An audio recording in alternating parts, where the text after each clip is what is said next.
इनामी नक्सली समेत 26 से ज्यादा नक्सली मारे गए नक्सलियों में 1 करोड़ का इनामी सीपीआई माओवादी महासचिव बसव राव भी शामिल है।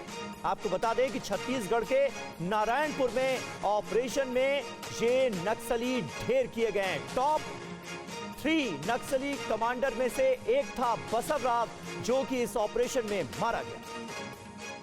छत्तीसगढ़ के डिप्टी सीएम विजय शर्मा ने नक्सल एनकाउंटर पर क्या कहा है, सुनिए। लगभग 50 घंटों से सर्च ऑपरेशन चल रहा था, जिसमें मुठभेड़ हुई है और 26 से अधिक नक्सली उसमें मारे गए। कुछ बड़े कैडर की भी होने की संभावना है। जवानों के भुजाओं की ताकत पर एक और बड़ी सफलता, एक और बड़ी कामयाबी हमारे पूरे क्षेत्र को लाल आतंक से मुक्त करने के लिए मिली है। मैं हृदय से बधाई देता हूं जवानों को। तो कुल 26 नक्सली इस ऑपरेशन में मारे गए, बसव राव भी मारा गया। ये बसव राव कौन था, ये आपको बताते हैं। ये 1 करोड़ का इनामी नक्सली है। एनआईए की मोस्ट वांटेड लिस्ट में था बसव राव। टॉप 3 नक्सली कमांडर में ये शामिल था।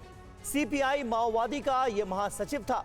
रणनीति विस्फोटकों के उपयोग का एक्सपर्ट इसे माना जाता है, यानी ये स्ट्रैटेजी बनाने में भी माहिर था और विस्फोटकों के इस्तेमाल का भी इसे एक्सपर्ट माना जाता था। आईईडी के इस्तेमाल में इसे महारत हासिल थी।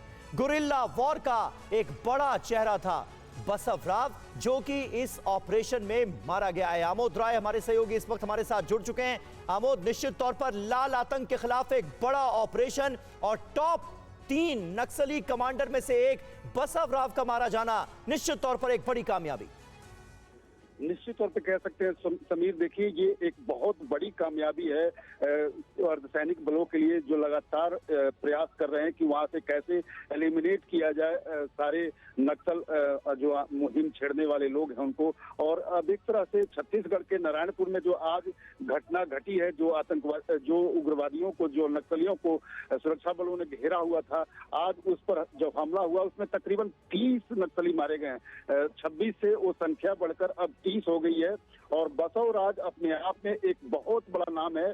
निश्चित तौर पे एक बहुत बड़ा सरदर्द था ये शासन और प्रशासन के लिए, और जिसको न सिर्फ ऑपरेशन को अंजाम देता था बल्कि आइडिया, उसके इम्प्लीमेंटेशन और उसके एग्जीक्यूशन, तीनों ही हिस्सों को देखता था। 1 करोड़ का इनामी था, तो ये एक बहुत बड़ी कामयाबी है। और जो मार्च 2026 तक, 31 मार्च 2026 तक गृह मंत्री ने कहा था कि नक्सलियों को देश से साफ कर देंगे, उस मुहिम में एक बहुत बड़ा ये कदम। बिल्कुल, ये मुहिम जोरों पर चल रही है, ये साफ होता है और इस एनकाउंटर में जाहिर है बड़ी कामयाबी हाथ लगी है। शुक्रिया आमोद आपका इस पूरी जानकारी के लिए।